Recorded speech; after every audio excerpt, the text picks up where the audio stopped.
திராவிட model அரசு தான் சொல்லுது இன்னைக்கு. இந்த திராவிட மாடல் என்ன சொல்றாங்க, நாங்க எல்லாருக்கும் நீதியை கொடுத்துட்டோம், எங்க ஆட்சியில பெண்கள் 1000 ரூபாய் வாங்கிட்டு இருக்காங்க தெரியுமா, மாசம் 1000 ரூபாய் கொடுத்துட்டு இருக்கோம், அதுவும் 1 கோடி பேருக்கு கொடுத்துருக்கோம், இவ்வளவு பெரிய ஆட்சியை கொடுத்துட்டு இருக்கோம் அப்படின்னு சொல்றாங்க. ஆமா, 1 கோடி இல்ல, நீங்க 1.5 கோடி பேருக்கு கூட 1000 ரூபாய் கொடுக்கலாம். அதே குடும்பங்கள்ல இருந்து சாராயம்ங்கிற பேர்ல இருந்து எவ்வளவு காசை எடுக்கிறீங்கன்னு ஒண்ணு இருக்கா இல்லையா? இந்த ஆண்டு விற்பனை பாருங்க, ஒரு அரசோட இலக்கு என்னவா இருக்கணும், கல்வித்துறையில எப்படி சாதனை பண்ணிடலாம், மருத்துவத்துறையில எப்படி சாதனை.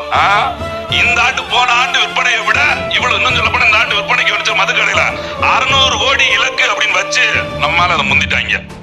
58 கோடியா மாறிடுச்சு. ஏன்னா வருஷம், அதுக்கு ஒரு காரணம் இல்லை, வருஷம் 15% கூடுன்னு நினைச்சோம், இப்ப அதை விட கொஞ்சம் கூடிருச்சு. அப்ப நீங்க என்ன 45,000 கோடியில இருந்து 50,000 கோடி வருடத்திற்கு இலக்கு வச்சு சாராயத்துல விக்கிறாங்க. எல்லா துறையும் இழப்பீட்டுல போயிட்டு தாண்டி போகுதுன்னா அதுக்கு காரணம் அரசா நம்ம ஆளுகளா? திறந்து வச்சது யாரு, அரசா நம்ம ஆளுகளா? இது உடனே குடிக்கிறவங்க வாயை மூடிட்டு இருக்காங்க, நீங்க பூட்டை போட்டு வீட்டுக்கு போக வேண்டியதானே, கேட்க வேண்டிய அவசியம் இருக்கலாம்.